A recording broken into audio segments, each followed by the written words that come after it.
Hi, we're Josh and Ariel Wamsley, owners of Green Valley Tree LLC, based in North Windham. We're proud to sponsor Connecticut East This Week and to serve the communities of Windham and New London counties with our tree removal and plant healthcare services.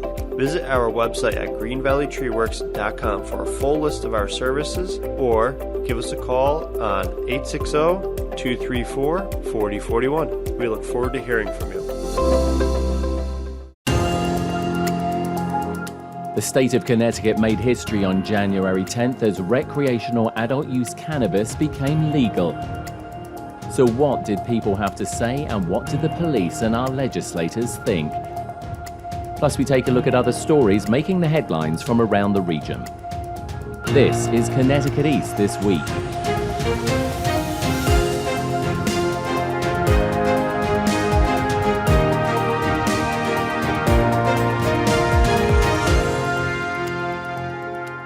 Hello, I'm Brian Scott Smith. The state of Connecticut made history on Tuesday, January 10th this year as adult use recreational cannabis went on sale, making it legal for anyone over the age of 21 to purchase cannabis and cannabis products without having to look over their shoulder or go to a nearby state where it was already legally available. So what does this all mean for people, police, and Connecticut? Well, it's early days, and of course, illegal use of cannabis has been happening in the state for years. So will the fact that it is now legal make any difference or not? I went down to one of the two medical marijuana dispensaries in eastern Connecticut that have been given clearance to sell adult use cannabis right now to find out more. We start our main story with Ben Tinsley, the general manager for the Botanist Group of medical marijuana dispensaries in Connecticut, as he kicked off Adult Use Cannabis Day on January 10th at 10 a.m. at the group's Montville location. Good morning, everybody. Thank you so much for joining us on this momentous occasion in the state of Connecticut, more precisely in the city of Montville. We're very excited to be here to open adult use recreational sales at our hybrid operator, the Botanist in Montville. It's a very exciting day for us and the rest of the state of Connecticut, its residents and participants in this wonderful industry. We're going to have a few remarks from some of our local leadership to usher in our new business. And with that being said, I want to go ahead and introduce the mayor. Sir, if you'd like to go ahead and give us a few remarks. Thank you, Ben. First of all, thank you all for coming. It truly is a momentous occasion here for not only the town of Montville, but the region and the state of Connecticut as a whole. Montville has been on the forefront of cannabis since we had the medical marijuana, one of the first medical marijuana facilities in the state here in town. This is what we just view as a natural evolution of the cannabis industry, and we're proud that Montville has been chosen as one of the sites to do it. And I think likely they were chosen because we have a good partner with the Botanist. They've done a fantastic job here. Professional organization. They've worked hand in hand with all of our town officials and departments to make sure that this was a very smooth operation and smooth opening.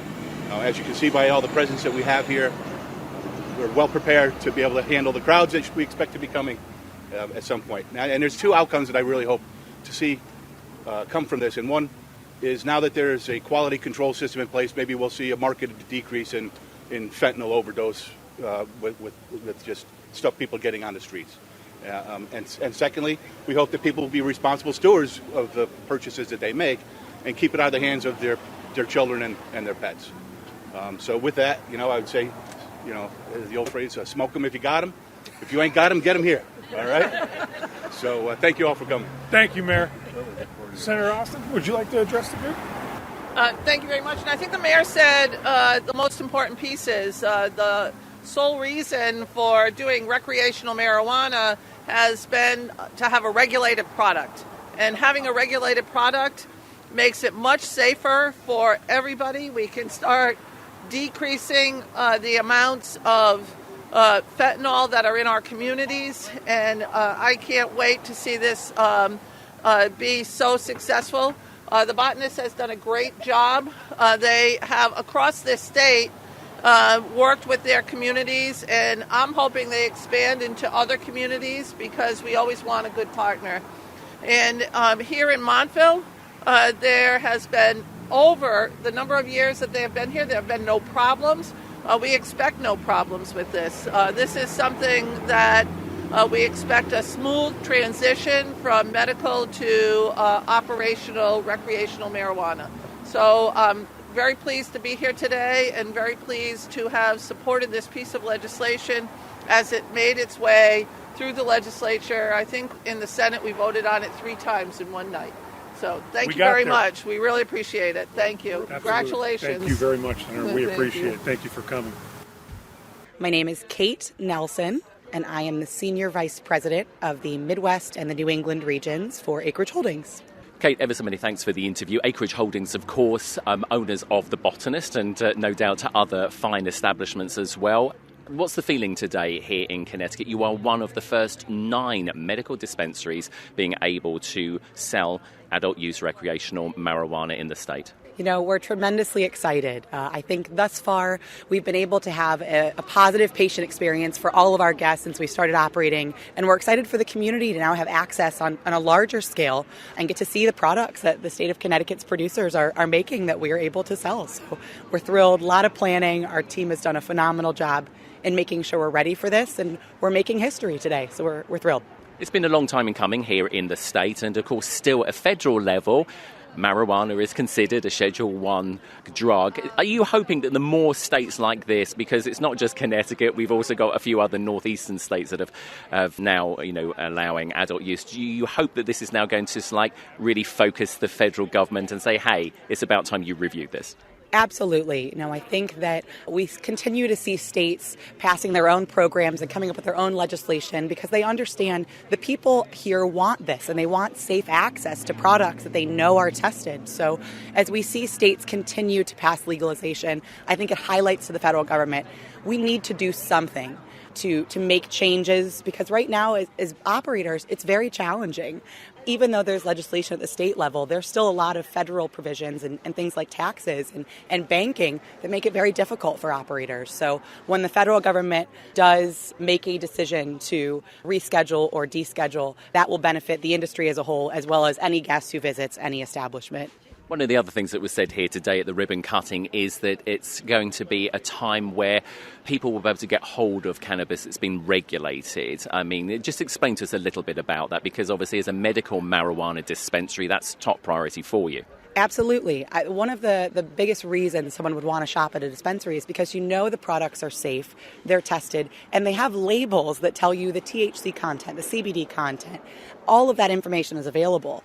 And that's something that obviously illegal cannabis, that doesn't exist. There's the child-resistant packaging. There's so many things about it that make it a safer product for someone if they choose to consume. And they're more informed about what they're purchasing. And that's the most important thing. Your guests really need to know what they're buying so that they can use it safely. You've seen this happen before in other states where obviously adult recreational cannabis was legalized before Connecticut. What are you expecting here today? I mean, we've got the police here. You are expecting, obviously, a draw because you're only one of 2 in eastern Connecticut at the moment that is obviously able to legally sell this. So just talk us through what you're expecting today. Sure. So for us, we expect there's going to be people who are traveling from far away, who we may not see on a regular basis, but want to be a part of history in Connecticut, so are going to be looking for product. And we expect there could be some crowds. So we've got coffee here, we've got a heated tent. We're ready to make this a positive experience for them. As long as they're patient with us, we'll make sure that their first transaction in the state of Connecticut is a pleasant one. Many people who come here today, it is going to be potentially their very first foray into using marijuana or cannabis. What type of products are available to them? So we have vapes, we have pre-rolls, we have flour, and for the first time in Connecticut, we also have gummies. So gummies have never been available to medical patients in Connecticut, and it's only now for the first time for adult use that we have a few different gummy options on the menu. So I think our edibles consumers will be happy with that. And how have your medical marijuana customers taken to this? Because obviously you still have to serve them. You still want to serve them. They're going to have to rub shoulder to shoulder with some new customers. Absolutely. Our medical patients are extremely important to us. And it's the reason that we want to make sure, even today with opening, that we have dedicated medical hours. We have dedicated medical parking. Our medical guests don't wait in the lines. They immediately get to go in. They see the staff members. They know the menu. So we want to make it as smooth of a process as it can be for them. I do do think some patients have been stocking up over the last week in anticipation of maybe trying to avoid the crowds today, but we wanted to make sure that any of our medical guests who do need to come in are making sure their needs are met. We were running a 20% off all of our medical menu this morning from 8 to 10 as kind of an early bird special, and we did see some decent crowds coming up to take advantage of that. So we're built on a foundation of our medical patients. We want to make sure we still take care of them, even as our outreach expands. As we said, you are one of 9 currently medical dispensaries across the state that is offering, obviously, adult use today. This came at a price, though, because, you are a hybrid operation. You clearly wanted to do that. You saw the value and the business behind it. Are you able to share with us how much? Because the licenses weren't cheap for this, were they? Yeah, for us, the biggest thing is we want people to have safe access. And while a medical program allows access for people with qualifying conditions, there's also a lot of people that may have a medical need but have never actually got their medical card because of the expense, because of the stigma, because of concerns they may have about it being on their record. So there's a lot of people in Connecticut that likely have a medical need or something that cannabis can alleviate for them that didn't want to get their card. So now that adult use is here, those people can come in and without making an investment up front in getting their card, buy one product. If it works for them, great, they're going to come back. If it doesn't work for them, they didn't invest as much. And for our medical patients, it's an investment to get your card. So we think that there are a lot of people in this community that cannabis can help, and we want to have a safe place for them to come purchase it at. For years, of course, it has carried stigma. Do you think now, again, as more of this happens across not only here in Connecticut, but in other states as well, that finally people will see that it isn't the stigmatized drug that people want to basically paint it as? I think we're continuing to see the tide kind of turning in the favor of cannabis legalization, and it's becoming a part of many conversations, even around the dinner table. So I think the more that states pass legislation and have adult use and even medical programs, the more that it becomes a part of common conversation, or people can get educated. One thing it's still surprising to me to find is that there's people who don't know the cannabis program exists, who didn't know medical cannabis exists, who are interested to learn that adult use is finally happening. And so I think for all of them, it's on us as operators to make sure we're sharing that information so they know where to find resources, what about it, and make safe decisions for their health. Kate, ever so many thanks and congratulations on being, as I say, one of the first medical marijuana dispensaries now selling to the general public. Hey, thank you so much for being here. We're making history. You're welcome to join us in the line if you want to see what it's like. We got another hour or so. Dave Radford, I'm the lieutenant from the Montville Police Department. Lieutenant Radford, thanks ever so much for the interview. You're here today from Montville Police, looking after probably crowds that are going to be here a little bit later. But I just wanted to ask you, if I may, from the police point of view, there have been some concerns aired by the police, obviously, about adult use marijuana and what it potentially could mean for you, the police, when it comes to dealing with people who may be under the influence. Can you just give us a sense of, what Montville's attitude is towards this? Our attitude has been, we've been positive, we've been hopeful. At the same time, we're partaking in this statewide training. There's advanced training now that's out there for operators that are impaired by cannabis. So our department, the entire department, has been trained in that. So we've prepared for that. We're hoping for the best, and at this point, we're kind of just we're treating it as any other motor vehicle stop, if you will. If we have to deal with somebody that might be under the influence, and we're treating it accordingly. It's kind of like alcohol, really. So we've prepared the best we can, and we're hoping for the best outcome, and we certainly don't want the worst. Obviously, do you think it helps that you've had, the botanist here in Montville as a medical marijuana and continues, obviously, to be a medical marijuana dispensary? Do you think that police forces who have dispensaries in their towns, there's a little bit more of an understanding because you've been dealing with it for longer? I absolutely do. It is, one, it's given us the relationship with the botanist itself, but it's also shown us that with the medical marijuana being around previously, it's not such a big issue, but it's also given us the education of what to look for, what the traffic anticipations could be, which we expected to pick up a bit with the recreational now. But I think it's an extreme advantage to us having it in our town, the relationships and just the knowledge that they've given us internally, letting us know levels and different THC levels and how things affect people. And again, the advanced training that we've had, I think it's a huge advantage for us. Obviously, as part of the community and the force that looks after the town of Montville, you get to speak to people here on a fairly regular basis. Have you had any sort of reactions from people generally about, what is happening here? Have they been positive or negative? Anything that's been coming to the police department? Because often, of course, the police department is seen as a place where people will just go and vent their feelings about something. Right. We haven't really had too much feedback. We've had a little bit here and there, but it's been pretty neutral. Nothing leaned one way or the other. Final question to you, and thanks ever so much for your time, Lieutenant. Obviously, the Police Accountability Bill came in. Then, of course, we've got this now. To a certain degree, has the Police Accountability Bill, will it hamper you or help you, as we move forward with things like this? There's a lot of different schools of thought with the Police Accountability Bill. There's a lot, in my opinion, that was rushed through and not completely thought through. I just hope that the legislation continues to improve on the bill and make things better for everybody. And any final message to people that are listening to this, if they're thinking of coming down here today or going to, another dispensary at all from the police point of view? From the police point of view, just, again, be smart. Check your local facility that you're going to go to. There's specific times in the morning for just medical and then recreational, and we're here to help. Lieutenant Radford from Montville Police, thank you for the interview. Thank you, sir. So, interview with Charlotte Smith from New London. Charlotte, you're first in the line here at the Botanist on the first day of adult use cannabis. What brought you here? I've had cancer 3 times, and I'm tired of driving to Massachusetts. Why did you not get it from a medical point of view then? Well, because it's very costly, and once in a while is okay. You know what I mean? But if I have a medical card, I know already I'll overuse it. So, but I also don't want to spend that money. That's why. So for other people in your situation that, you're using for pain relief, what would you say to them? I would say it's definitely worth it. I've had proof that it shrunk tumors, cancer. They said I was very high risk of it reoccurring. They called me and said it's a probability I have it back. I started on Rick Simpson oil, and it's gone. So that's my reasoning. And can we just ask you what... It's in the pudding, Absolutely. And can we just ask you what you're looking to purchase today? Is it edibles or what? Can you give us a sense of what you're looking? I'm looking for flour, yes. And of course you know that you're restricted to only 1/4 of an ounce at the moment. Yes, yep, absolutely. That's okay, because I'm so close. You look determined. Thank you for talking to us. I don't know. Like I said, I'm in a rush. That's what that is. So you've come down from Norwich. There is, of course, another one which is up in Willimantic.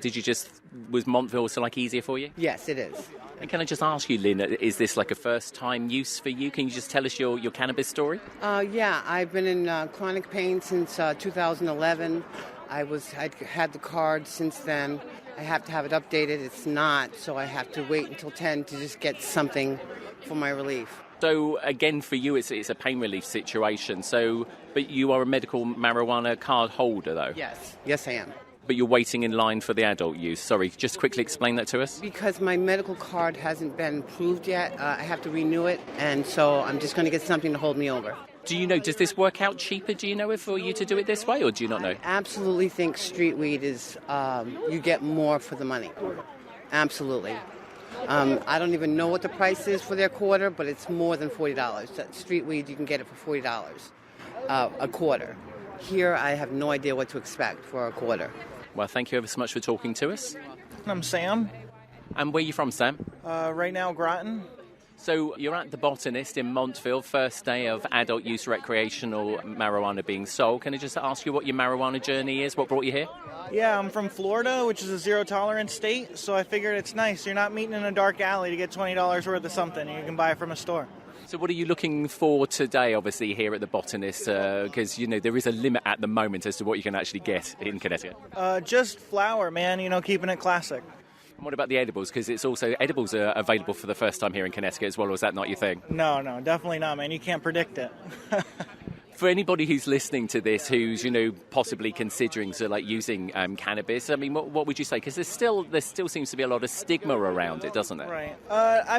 If it's for you, it's for you. If not, man, you got to just live your life. Sam, many thanks for talking to us. All right, no problem. Thank you. I also caught up with Republican State Representative for the 43rd District, Greg Howard, who is also a current serving police officer in Stonington, to get his thoughts on the new adult use situation.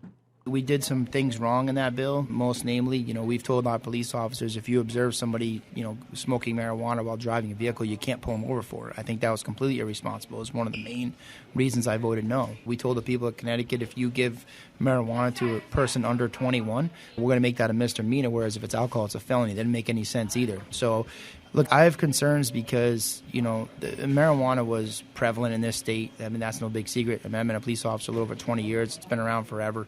But the idea that now it's legal, are people going to be driving more under the influence of marijuana? Probably. How are we going to address that? It's still kind of an unknown. It's a difficult measure. We don't have the DREs in the state of Connecticut like we do the officers trained in roadside sobriety tests for alcohol, which are scientifically proven tests. They've been around forever. We don't have a measure of that sort of thing, and I shudder to think what the fallout might be. There's always a risk, every time that any type of legislation, there's always going to be some sort of a fallout. But I think this one, we were irresponsible about it. I have serious concerns, and I feel like our folks, now they can use it legally, going to be more apt to just be outwardly doing it and drive cars. We'll see. I don't want to sit there and predict it. I'm never one of those fear-mongering types, but I do have a lot of concerns about it, and certainly we'll see how it plays out. We'll keep following this story as more adult-use cannabis stores open up across the state throughout the year. And to give an idea of how popular adult-use cannabis is so far, on January 10th from 10 a.m. to 5 p.m. that day alone, according to a press release from the Connecticut Department of Consumer Protection, who have overseen the adult-use cannabis legalization in the state, according to tracking data on that day, the state recorded $251,276 in adult-use cannabis sales. The release went on to say they had no reported issues at any of the retailers on day one and were proud of the successful launch of the regulated adult-use market in the state.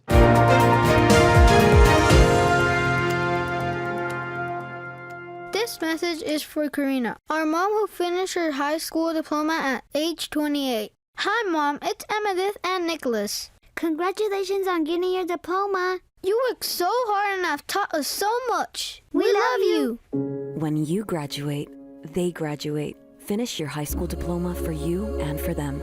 Visit finishyourdiploma.org to find free and supportive adult education centers near you. Brought to you by the Dollar General Literacy Foundation and the Ad Council. Green Valley Tree LLC is proud to sponsor Connecticut East this week. Contact Green Valley Tree LLC for all your tree removal and plant health care needs and more. Find us at greenvalleytreeworks.com or call 860-234-4041. Time now for a look at other stories making the headlines this week. Governor Lamont's State of the State speech recently addressed numerous issues affecting Connecticut, but some feel it was lackluster and didn't go far enough. Edwin J. Vieira from the Connecticut News Service reports. In his address, Lamont spoke about growing the state's workforce to fill vacant jobs, a middle-class tax cut, and rising housing and healthcare costs. According to the National Low-Income Housing Coalition, 66% of Connecticut's extremely low-income renters are severely cost-burdened. Tom Swan with the Connecticut Citizen Action Group feels there were other issues facing the state Lamont should have addressed, one being inequality. I think the governor should put forward a proposal to cut poverty in half over the next 4 years. I think he should make a commitment to giving every child a real equal opportunity through education. I think Connecticut should be a real leader in terms of climate justice. Swan adds that healthcare corporations don't need to prioritize profits to make healthcare affordable. He feels the big highlight of the speech was Lamont acknowledging there's a housing affordability problem in the state. Overall, he's confident there will be movement in these issues, but he's not sure how much will be done in the course of this year. I'm Edwin J. Vieira. In the day this week, residents in Montville have voiced their concerns about noise at the town's new salt storage facility being managed by Gateway. At a public meeting recently, one resident, Richard Daigle, voiced his concerns about the facility, which is just 400 yards from his home. Daigle told the council meeting he had concerns about the increased traffic on Depot Road and trucks blocking residents' homes and driveways. He also asked why the town is not currently purchasing salt from Gateway and what other materials will be stored at the facility in the future. The site is the former home to the AES Thames cogeneration facility, which shut down in 2011, and West Rock paper mill and packaging plant, which closed in 2020. Attorney Harry Heller, who represents Gateway, also addressed the council, though he said he and Gateway will look to address the complaints received by the town's planning department. He reminded those in attendance that the property is an industrial zone and had been approved by the Planning and Zoning Commission. In the Norwich Bulletin this week, dueling legal motions were filed recently by the Killingly School Board and proponents of a 2022 school-based health centre proposal following fresh discussions on the issue and ahead of the start of a state inquiry. The Killingly Schools Board of Education is expected to discuss and possibly act on a recommendation by a board subcommittee to contract with Community Health Centre Inc. or CHCI and allow the group to operate a school-based health centre at Killingly High School. The discussion comes months after the board voted against a proposal to engage Generations Family Health Centre to provide a similar student behavioural health service. That rejection in March led to a citizens' petition,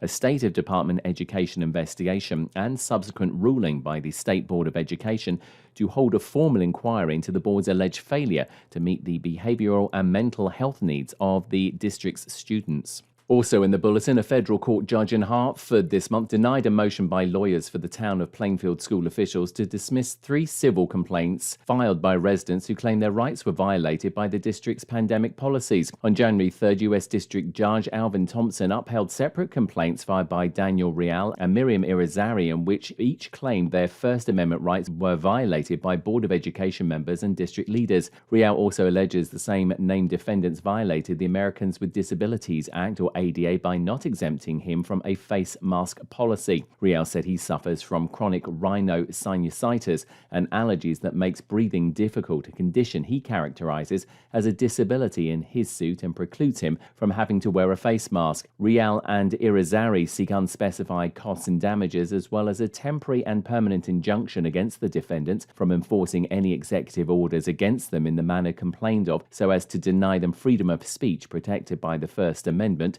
as well as equal protection guaranteed by the 14th Amendment, according to an amended complaint filing.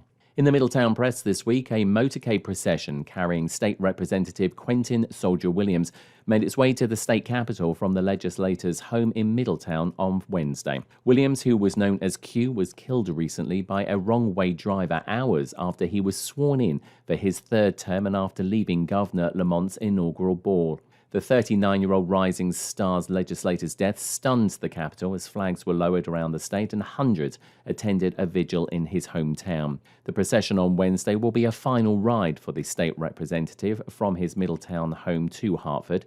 The State Police Honor Guard also attended the event. In the Chronicle this week, in an effort to improve employee work-life balance and improve services, the town of Mansfield is piloting a new 4-day schedule for municipal offices at Town Hall. The trial period comes after Mansfield's employee union reached an agreement with the town on the work schedule pilot. The roughly 6-month pilot will run through June 30th.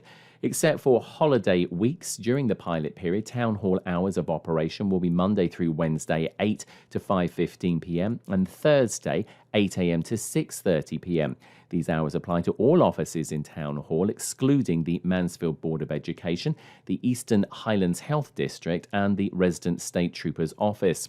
Town buildings, including the Mansfield Senior Centre, Mansfield Public Library, and the Mansfield Community Centre, will retain their current hours during the pilot period.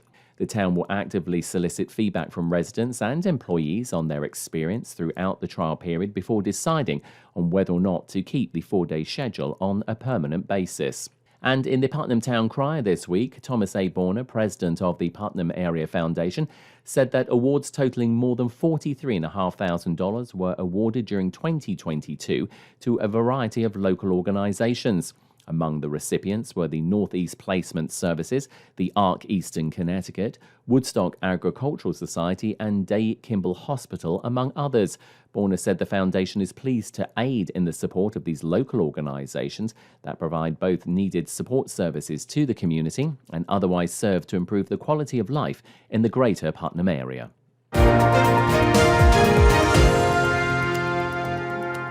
That's all from us for this edition. Do send us your questions and story ideas to the show via our website at connecticut-east.com or Facebook or Twitter at Connecticut East and on Instagram at Connecticut East This Week.